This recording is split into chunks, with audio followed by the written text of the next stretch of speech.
noite, pessoal, tudo bem?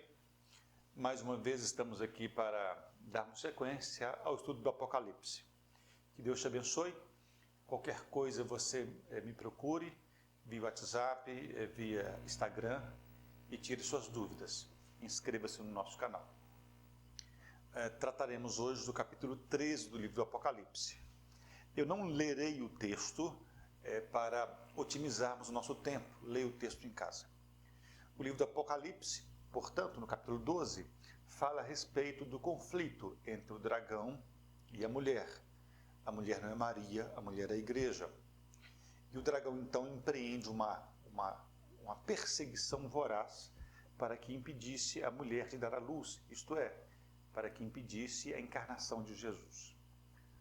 Satanás é derrotado, a mulher dá à luz, Jesus Cristo é encarnado e Cristo então cumpre a sua missão e é levado aos céus. Salmo 2 e Apocalipse 12 fala a respeito disso. Como Satanás se vê derrotado, envergonhado por Cristo na cruz do Calvário, envergonhado pela ressurreição de Jesus, ele empreende uma perseguição feroz contra a igreja.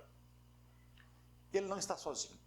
Satanás se vale de dois grandes aliados. E João, então, no capítulo 13, descreve quais são esses dois aliados. É a besta que emerge do mar e a besta que emerge da terra. Tratemos, então, sobre a besta que emerge do mar. A besta que emerge do mar é o anticristo, é o homem da iniquidade. O profeta Daniel falou a respeito dessa besta. Jesus Cristo falou a respeito do anticristo. O apóstolo Paulo tratou sobre o anticristo. Portanto, a besta do mar, o homem da iniquidade, o anticristo, finalmente são as mesmas, é a mesma pessoa. O texto diz que a besta que emerge do mar, ela vai surgindo gradualmente. Qual é a ideia, querido, o que João quer dizer quando ele fala que a besta emerge do mar? Apocalipse capítulo 17, versículo 5, diz que o mar é símbolo das nações não regeneradas. Portanto, a besta do mar, ela emerge a partir de um mundo pagão, de homens pagãos, de gente que se rebela contra Deus. Mas essas pessoas, além de se voltarem contra Deus, elas estão desesperadas. E por elas estarem então desesperadas, a besta, ela surge no meio desses pagãos e a besta então lhes oferece esperança e alívio para os sofrimentos. Terceiro lugar, essa besta que emerge do mar, ela é destruidora. O apóstolo João descreve a besta utilizando-se de três animais: o leopardo, o leão e o urso. Esses três animais descrevem aspectos destruidores. O leopardo com a sua velocidade, a sua capacidade de espreitar a presa. O urso com a sua força para devorar a presa. E o leão pela sua crueldade. Essa mesma cena é revelada pelo profeta Daniel no capítulo 7 do profeta Daniel. Ali, o profeta Daniel descreve essa cena identificando essa besta como os impérios que se levantaram contra o povo de Deus. 4 impérios. Então, queridos, claramente, a besta que emerge do mar, ela simboliza governos, impérios, forças que se levantam contra o povo de Deus. E essas forças que se levantam contra o povo de Deus são forças que empreendem uma perseguição voraz e severa a mano de Satanás. O texto diz também que a besta que emerge da terra, ela recebe poder e autoridade de Satanás. Diz o texto que a besta, ela tem os seus chifres e diademas nos chifres. O que quer dizer, querido, é que a besta que emerge do mar, ela recebe poder e autoridade oriunda de Satanás. Ela opera em nome de Satanás. Satanás, irmãos, ele usa de aliados para tentar destruir a igreja do Senhor. Há uma quinta marca. A besta que emerge do mar, ela desanda a boca a falar blasfêmias contra Deus e contra os céus. Se você perceber, ao longo da história, governos pagãos têm se levantado e desandam a falar contra Deus. Foi assim na Revolução Francesa. É assim com ideologias marxistas. É assim com estados que sobressaem muito os aspectos da laicidade, mas ignoram a religiosidade do povo. O que há de fato, irmãos, são poderes, e o anticristo fará isso como nenhum outro. Ele desandará, ele levantará sua boca em impropérios, em blasfêmia contra Deus, contra os céus e contra os santos. Uma outra marca da besta que emerge do mar está no versículo de número 7. Diz o texto que a besta que emerge do mar, ela empenha-se consistentemente, perseverantemente na perseguição contra a igreja. Lembre-se, quando o apóstolo João escreveu o livro do Apocalipse, os crentes estavam sendo duramente perseguidos. Os cristãos eram levados ao Coliseu Romano e ali os cristãos eram mortos, servindo-se de espetáculo para os frequentadores do Coliseu.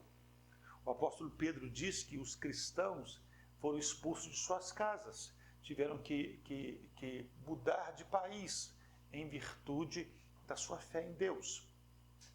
E o texto diz no versículo 7, irmãos, que a besta não somente empreende perseguição contra o povo de Deus, mas o texto também diz que a besta produziu a morte de muitos santos. Isso quer dizer, irmãos, que nós não podemos ter uma noção que o cristianismo é uma vida de maré mansa.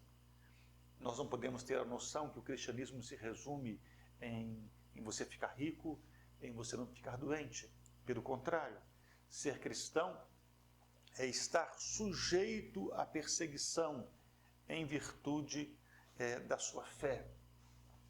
E por que, irmãos, tantos cristãos, tantos santos morreram perseguidos por grandes impérios, impérios tirânicos, impérios pagãos? Porque esses santos, eles preferiram sofrer, serem martirizados a negar a fé em Cristo Jesus. Há um outro aspecto. Diz o texto, irmãos, que a besta, que emerge do mar, ela age com poder e sinais. E aqui, então, você deve prestar muita atenção. Às vezes somos levados a entender que sinais adjetivam a obra de alguém. Milagres chancela a obra de alguém, a pregação de alguém. Mas o apóstolo Paulo, quando escreve a sua carta aos Tessalonicenses, capítulo 2, ele diz que o homem da iniquidade, a besta do mar, o anticristo, ele opera por meio do engano, com poder e com grandes sinais. Portanto, sinais, poder, maravilhas não são evidências da verdade. O anticristo, ele seduzirá as nações através do engano. E o engano do anticristo produzirá a sua adoração. O texto diz, meus irmãos, no versículo 8 do capítulo 13 de Apocalipse, que povos, tribos e nações prostrar-se-ão em adoração ao homem da iniquidade. Perceba isto. Poderes políticos se levantarão, perseguirão a igreja, zombarão de Deus e ainda assim pessoas e mais pessoas prestarão louvores a este homem iníquo, ao anticristo, a besta do mar. A besta do mar, o anticristo, ele será adorado. Mas, em penúltimo lugar, há uma informação sobre a besta do mar. A ação do anticristo é uma ação limitada. Ela perdura desde os tempos dos apóstolos, e ali já se tinha o espírito do anticristo. O apóstolo João, na sua primeira carta, no capítulo 4, fala a respeito disto. Mas o anticristo, uma força, um homem, personificará o anticristo, mas ele terá o seu poder limitado. Quando Cristo voltar, irmãos, diz o texto que o apóstolo Paulo escreveu aos Tessalonicenses, Deus, ele derrotará o anticristo com o sopro da sua boca. Se há a besta do mar, há também a besta que emerge da terra. Você verá, querido, que o livro do Apocalipse sempre faz esse contraste do céu e da terra. O trono de Deus está no céu, armado no céu. E há agora a besta que emerge da terra. A sabedoria do alto, diz o apóstolo Tiago, ela é benigna, ela é justa. A sabedoria que vem da terra é satânica. Algumas coisas importantes sobre a besta que emerge da terra, que são os falsos profetas. A besta que emerge da terra, querido, ela tem uma autoridade provinda de Satanás. Ela age em nome da primeira besta. Portanto, queridos, a besta que emerge da terra, ela tem poder e autoridade provinda de Satanás. Ela age para a promoção da primeira besta e recebe o poder do dragão, de Satanás. Diz o apóstolo João que ela tem 2 pequenos chifres. Ela se parece com um cordeiro, mas ela efetivamente, ela fala como um dragão. Portanto, ela tem a autoridade, recebe a autoridade de Satanás e do anticristo, mas a besta da terra se apresenta por meio de fraude. Ela se parece com um cordeiro, mas ela fala como um leão. Ela parece ser inofensiva, mas ela tem um poder destrutivo enorme. O propósito da segunda besta é levar as pessoas à adoração do anticristo. Mais uma vez, portanto, queridos, Satanás, ele usa a besta que emerge do mar e a besta que emerge da terra para cumprir os seus propósitos, para distanciar o homem de Deus e para levar as pessoas à adoração de um poder que pode lhes oferecer falsa esperança e eles então passam a adorar a besta que emerge do mar, isto é, o anticristo. Tal qual como a besta que emerge do mar, a besta que emerge da terra, ela se vale também da sedução e de operações milagrosas para cumprir os seus propósitos. Meu irmão querido, milagres sempre foram realizados pelos falsos profetas, pelos ímpios, pelos pagãos. Lembre-se no Egito, quando Deus concedeu poderes especiais a Moisés. E Moisés, então, ele se apresenta diante de Faraó. E Moisés realiza seus sinais portentosos. Faraó, então, chama seus mágicos, seus adivinhadores, e esses mágicos e adivinhadores, pela ciência, eles fazem o mesmo. Portanto, meus irmãos, os falsos profetas, eles são capazes de realizar, em nome de Satanás, milagres grandiosos. Com qual propósito? Enganar, promover o engano. O que os falsos profetas querem, na verdade, é conduzir as pessoas, conduzir a adoração das pessoas, não ao Cordeiro. Elas querem conduzir a adoração das pessoas ao anticristo, finalmente a Satanás. Portanto, nós cristãos devemos ter discernimento, avaliar as coisas, medir as coisas segundo a palavra de Deus. Quinto e último lugar, quanto à besta do mar. A besta do mar, diz o texto sagrado, que ela tem uma marca, isto é, ela imprime uma marca em seus adoradores. O que isso quer dizer? Quer dizer, especialmente nos dias de João, é que todas as pessoas que não tivessem a marca da besta não poderiam fazer comércio, não poderiam comprar e nem vender. Provavelmente o apóstolo João está tratando aqui das pessoas que prestavam culto ao imperador e elas eram marcadas na mão direita e na fronte, indicando que elas pertenciam ao Império Romano e prestavam culto ao imperador. E dessa forma, elas poderiam, através das guildas, das corporações comerciais, fazerem negócios, fazerem transações. Mas, tirando essa aplicação para os dias de João, a ideia, irmãos, é que a marca, ela indica propriedade. As pessoas marcadas pela besta, elas têm uma indicação de propriedade. O que seria, portanto, meus irmãos, a marca da besta sobre sobre o povo ímpio? A marca da besta, irmãos, na mão direita, indica companheirismo, indica cumplicidade. A marca da besta, portanto, denota ações, pensamentos, projeto das pessoas que, longe de se relacionar com Deus, tem a ver com questões satânicas, distantes de Deus, distantes do poder de Deus e da vontade de Deus. O número, a marca da besta, é 666. O número de Deus é o número 7, número completo. O número 6 é o número do homem. Portanto, se o número 7 é o número perfeito, o número 666 é o número da imperfeição. Portanto, ser marcado pelo número 6 é viver na imperfeição, é viver tentando satisfazer não a vontade de Deus, mas a vontade de Satanás. Alguém poderia objetar dizendo que isso é um sinal visível.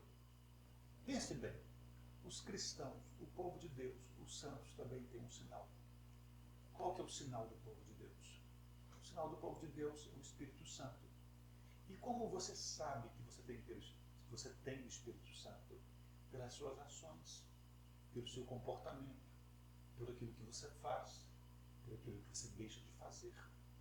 Portanto, da mesma forma que as nossas ações, aquilo que fazemos, aquilo que deixamos de fazer, evidencia o selo do Espírito Santo, conforme o apóstolo Paulo registra em Efésios capítulo 1, aqueles que têm a marca da besta,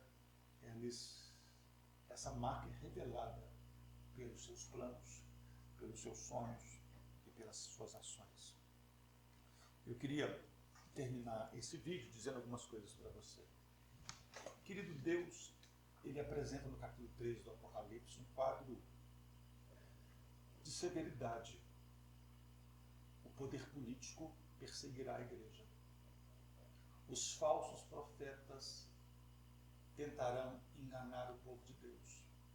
E nós, como cristãos, sofreremos a perseguição e nós, como cristãos, devemos ter lucidez, segundo a palavra de Deus, para identificarmos os falsos profetas. Algumas lições, então, rapidamente. Primeiro, saiba, o diabo é poderoso. O diabo persegue a igreja de Cristo. E se você é a igreja de Cristo, o diabo te persegue. Segundo, o diabo é poderoso, mas ele também não age sozinho. O diabo mobiliza demônios, anticristo, falsos profetas, para ajudá-lo na missão de perseguir os crentes, de perseguir a igreja do Senhor. Terceiro, não deposite sua confiança em governos. Não deposite sua confiança em governos. Os governos, irmãos, alguns ruins, outros mais ruins, mas todo governo, irmãos, finalmente quer perpetuar-se no governo e o governo, meus irmãos, tirânicos, exercerão perseguições contra a igreja e contra o povo de Deus. Nossa esperança não está em governo, nossa esperança está no Messias, Redentor e Salvador da igreja. 4. Poderes tirânicos tentarão buscar a aprovação e louvor das pessoas, e muitas pessoas, muitos homens, se dobrarão, se curvarão em adoração a poderes tirânicos. 4. Ou melhor, 5. Falsos profetas se levantarão para enganar as pessoas. Esses falsos profetas tentarão legitimar suas mensagens com sinais, prodígios, milagres. Fique atentos a isso. A fé, ela vem pelo ouvir, não pelo ver. A fé vem pelo ouvir e ouvir a palavra. 6. Os santos de Deus são marcados pelo Espírito Santo. A terceira pessoa da Trindade é o selo e o penhor dos crentes, dos cristãos. Mas, por outro lado, os ímpios são marcados com a marca da besta em virtude de suas paixões, suas inclinações pecaminosas, suas obras evidenciam ao Deus que eles servem. 7º e último lugar. O povo de Deus será redimido. Nós seremos perseguidos aqui. Os falsos profetas tentam enganar o povo de Deus, mas o capítulo 14 do livro do Apocalipse, e eu termino então lendo o versículo 1 do capítulo 14. O capítulo 13 descreve a perseguição à igreja, mas o capítulo 14 diz assim: olhei, e eis o Cordeiro em pé sobre o monte Sião, e com ele 144.000, tendo na fronte escrito o seu nome e o nome do Pai.